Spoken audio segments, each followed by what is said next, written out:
Мына ушул чек аябай арзан чыгып калды туугандар. Мүмкүнчүлүктү колдон чыгарбаңыздар. Бул жерде 5 сотиктен 2 чек бар экен туугандар. Эгерде сиз 5 сотик чегин алган болсоңуз 2 миллион сомго, 2 чекти бир алган болсоңуз 4 миллион сом болот экен. Эми туугандар, 10 сотик чектин узун турасына келе турган болсок, узуну 50, турасы 20 экен. Анан бул чек кандай жерде жайгашкан десеңиздер, мынакей биз силерге азыр көрсөтүп атабыз. Мынакей салыштырмалуу, мынакей кошуналарыңыздарды караңыздар. Бул чек тегиз жерде жайгашыптыр, өздөрү көрдүңүздөр. Анан айланаңыздарда бүт кошуналар бар экен. Уже бул жакта кошуналарыбызда фундамент куюп баштаптыр. Анан жакын жери мына дөңдүн эле наркы бетинде 5 мүнөт жүрбөй эле Ош Алай жолуна дагы жакын экен, көрөсүздөр. Эми бул жердин жакшы жактарына келе турган болсок туугандар, абасы эң башкысы таптаза. Шаардын Ош шаарынан 15 мүнөттө жетип келесиз бул жерге. Жайкысын салкын болот экен туугандар. Шаардан ушул жака келип үй салып жашасаңыз да абдан жакшы экен, караңыздар.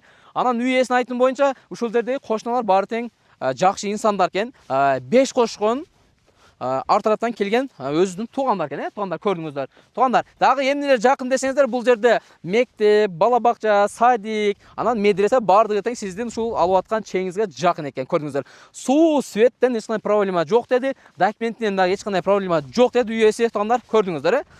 Жаккан болсо аласыздар.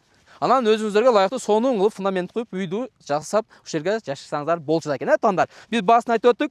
Адресин дагы азыр көчө жакка чыгалы, кантип таап келесиздер, ориентирларын да силерге көрсөтүп берели. Биз турган жер туугандар Ош Алай жолу. Өзүңүздөр көргөндөй эле, эгерде сиздер Ош шаарынан кирип келаткан болсоңуздар, мынакей партнер нефти Айдар ата маркетин көрүп атасыздарбы? Бир аз өткөндө эле жолдун оң жагында мынакей Торгой булак деп жазылып турат. Ушул көчө менен түп-түз жүрөсүздөр, биринчи мечиттен оңго бурулган болсоңуздар эле сатып жаткан чекке жетип барасыздар. Туугандар, эгерде сиздер мынакей караңыздар, Алайдан кирип келаткан болгон болсоңуздар, жолдун сол жагында окулат Торгой булак. Туугандар, мына жол менен 5 мүнөттө сатылып жаткан чекке туш болосуздар. Охо KG каналынан кызмат керек болгон болсо, анда бизге кайрыла бересиздер.